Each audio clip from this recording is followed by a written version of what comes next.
Assalamualaikum warahmatullahi wabarakatuh. Halo teman-teman, bagaimana kabarnya kalian pada hari ini? Semoga sehat selalu ya.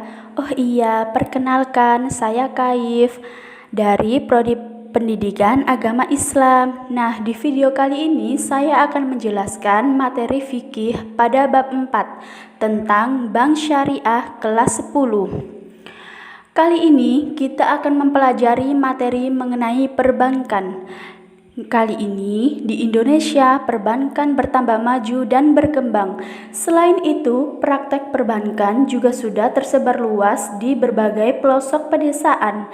Dalam pembicaraan sehari-hari, bank dikenal dengan lembaga keuangan yang kegiatan utamanya menerima simpanan giro, tabungan, dan deposito. Kemudian, bank dikenal sebagai tempat meminjam uang, kredit bagi masyarakat yang membutuhkan. Di samping itu, bank juga dikenal sebagai tempat menyimpan uang atau memindahkan uang, maupun menerima segala macam bentuk pembayaran, setoran, seperti pembayaran pajak, dan lain-lain. Sebelum membahas lebih lanjut, kita perlu tahu apa itu bank. Bank berasal dari bahasa Perancis, dari kata banque, dan bahasa Italia dari kata banco yang berarti peti, bangku atau lemari. Tetapi secara istilah, bank adalah sebuah lembaga atau badan usaha yang menghimpun dana dari masyarakat dalam bentuk simpanan, lalu menyalurkannya kembali pada masyarakat dalam bentuk pinjaman, kredit, dan berbagai bentuk lainnya.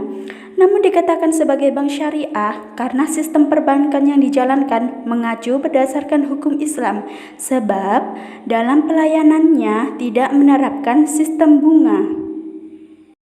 Setelah membahas mengenai pengertian bank syariah, kali ini saya akan membahas mengenai sejarah berdirinya bank syariah.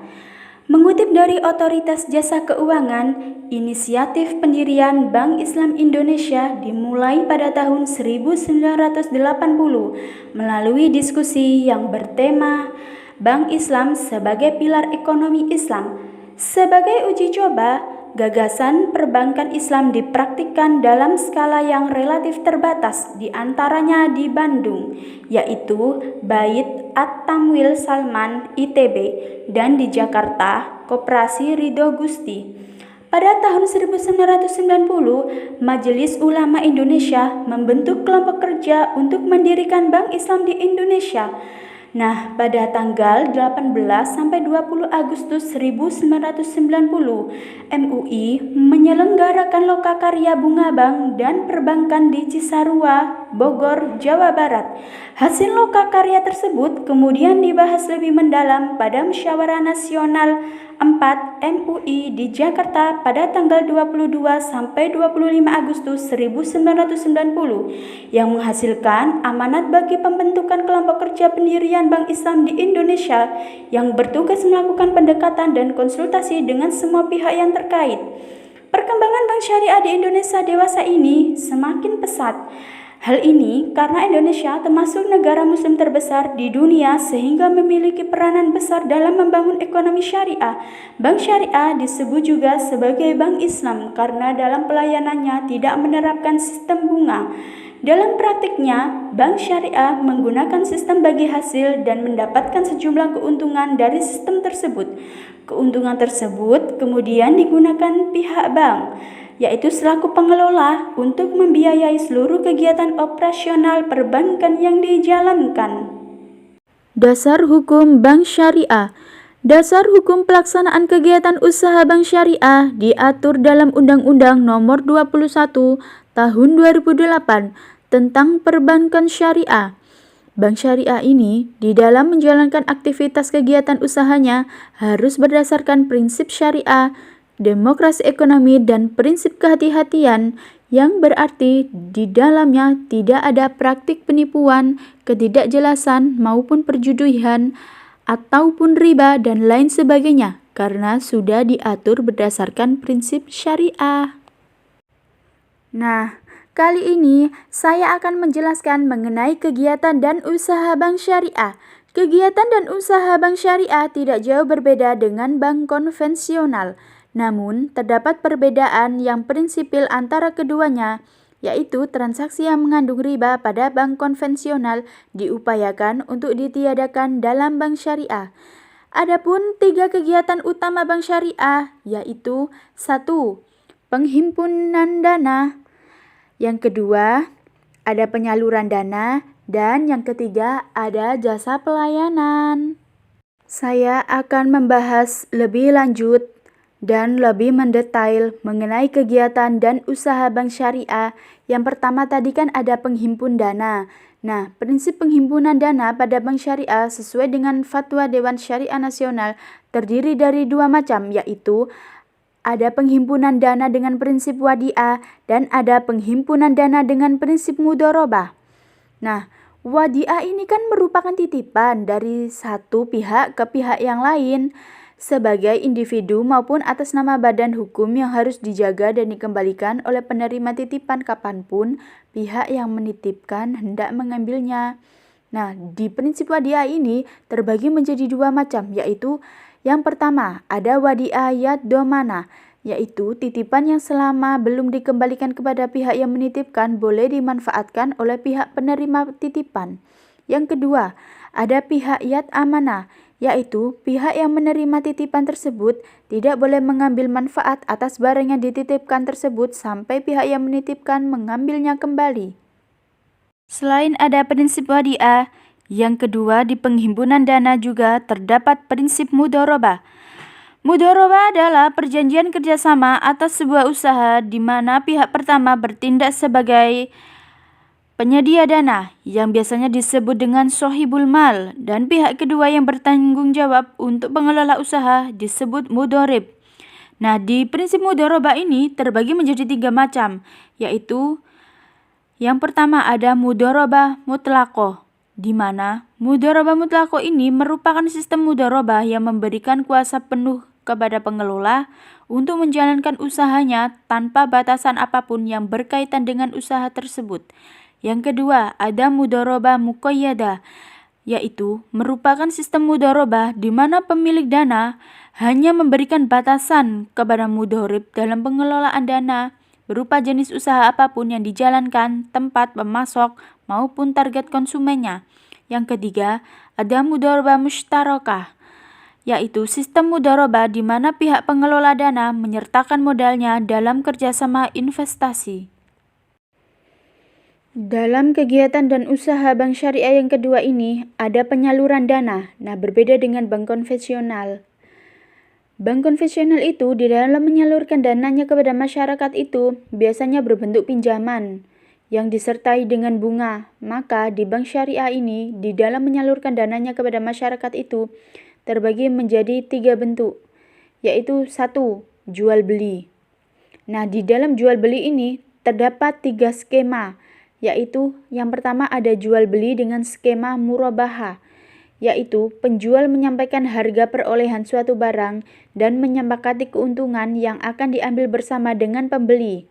Seperti contoh, di dalam jual beli tanah. Nah, bank syariah ini akan menyampaikan harga perolehan misalnya 100 juta kepada nasabah. Kemudian bank dan nasabah menyepakati bahwa harga jual tanah itu adalah 105 juta. Sehingga disepakati bahwa bank mengambil keuntungan sebesar 5 juta secara terbuka kepada masyarakat. Yang kedua, ada jual beli dengan skema salam. Jual beli skema salam ini di mana seorang nasabah akan melakukan pelunasan pembayaran terhadap harga yang disepakati terlebih dahulu sebelum barang diterima. Nah, jual beli dengan skema salam ini seperti contohnya kita berbelanja biasanya kita itu belanja online ya, seperti halnya Shopee. Kita akan melakukan pelunasan terlebih dahulu melalui transaksi lewat ATM atau bank atau berbagai bentuk jenis pembayaran lainnya. Lalu barang akan dikirim. Seperti itu. Yang ketiga ada jual beli dengan skema istisna, yaitu jual beli yang dilakukan berdasarkan pada pemberian tugas dari pembeli kepada penjual yang juga produsen untuk menyediakan barang atau produk sesuai dengan kualifikasi yang disyaratkan pembeli dan menjualnya kembali dengan harga yang disepakati. Selain jual beli, ada investasi. Nah, investasi yang dilakukan oleh bank syariah ini juga terdapat dua skema, yaitu skema murabahah dan musyarakah. Di mana murabahah ini merupakan persetujuan kerjasama antara pemilik modal dengan seorang pekerja untuk mengelola uang dari pemilik modal dalam kegiatan bisnis tertentu dengan kesepakatan apabila mendapatkan keuntungan maka dilakukan bagi hasil, tetapi apabila menderita kerugian maka hanya ditanggung oleh pemilik modal. Yang kedua, ada skema musyarakah, yaitu perjanjian kerjasama investasi antara dua pihak atau lebih untuk menjalankan sebuah usaha yang halal dan produktif dengan kesepakatan apabila mendapatkan keuntungan maka akan dibagi berdasarkan persentase investasi yang ditanamkan, dan jika menderita kerugian maka akan ditanggung bersama secara proporsional. Selanjutnya ada sewa menyewa. Dalam melakukan kegiatan sewa menyewa ini, bank syariah pun memiliki dua skema, yaitu ada ijarah dan ada ijarah mumtahiyah bit tamlik. Ijarah merupakan transaksi perpindahan hak pakai suatu barang dan jasa dalam waktu tertentu dengan cara membayar sewa atau upah tanpa melalui merubah status kepemilikannya. Seperti contoh, Bu Rini menyewa sebuah ruko untuk usaha dan membayar sejumlah uang sewa yang telah disepakati kepada pemilik ruko untuk mendapatkan hak pakai dalam waktu tertentu.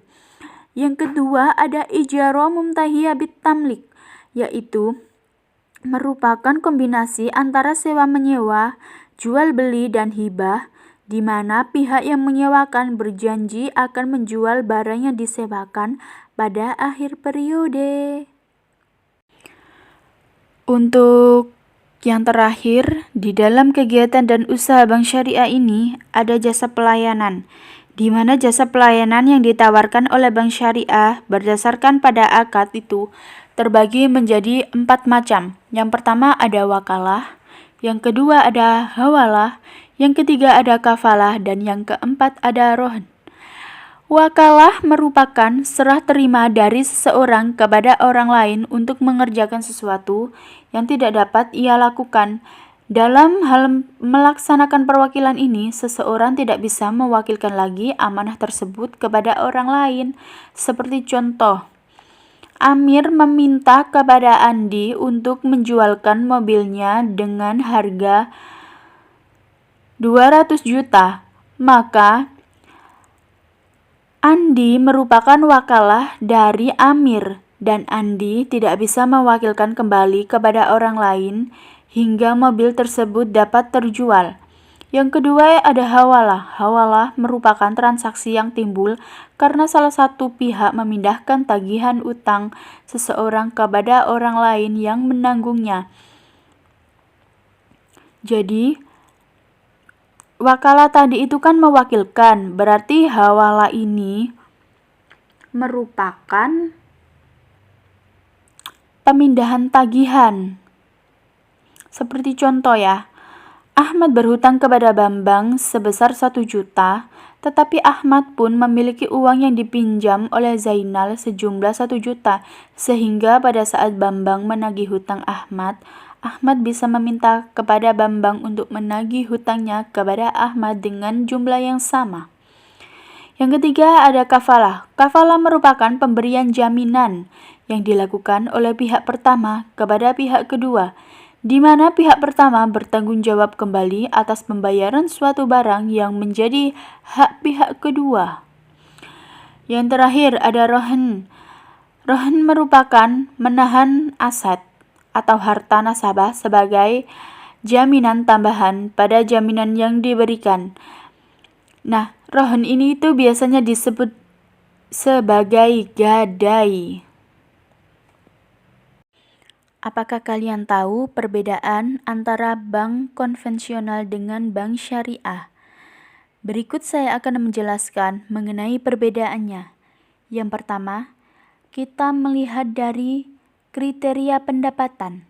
Nah, di bank syariah ini bagi hasil, sedangkan di bank konvensional ini terdapat bunga. Yang kedua, kita melihat dari objek atau investasi. Jika bank syariah itu halal, jika bank konvensional bisa halal dan haram. Yang ketiga, kita melihat dari hubungan antara nasabah dengan lembaga perbankan. Nah, di bank syariah itu hubungannya penjual, pembeli, kemitraan, sewa, dan penyewa. Sedangkan di bank konvensional itu ada debitur dan kreditur hubungannya. Antara debitur dengan kreditur ya. Yang keempat, kita melihat dari kriteria Dewan Pengawas. Bahwa di bank syariah ini terdapat Dewan Pengawas Syariah, sedangkan di bank konvensional tanpa Dewan Pengawas Syariah. Yang kelima, kita melihat dari kriteria pengelolaan dana, di mana di bank syariah ini di pengelolaan dananya itu berdasarkan prinsip syariah Islam ya guys. Sedangkan di bank konvensional ini berdasarkan hukum formal negara. Yang keenam, dari kriteria, kita melihat dari kriteria sistem akuntansi. Di bank syariah itu sistemnya menggunakan cash basis, di mana cash basis ini merupakan pencatatan dilakukan setelah terjadinya penerimaan uang. Sedangkan di bank konvensional ini accrual basis. Di accrual basis ini merupakan pencatatan akan dilakukan setelah terjadinya transaksi. Nah, yang terakhir kita melihat dari pengelolaan denda, bahwa di bank syariah ini tidak terdapat pengelolaan denda, sedangkan di bank konvensional terdapat pengelolaan denda. Itu tadi merupakan penjelasan mengenai bank syariah. Semoga tayangan tadi bermanfaat untuk kita semua ya. Bila ada kesalahan dari saya mohon maaf ya. Saya cukupkan sampai di sini. Wassalamualaikum warahmatullahi wabarakatuh. Sampai jumpa teman-teman.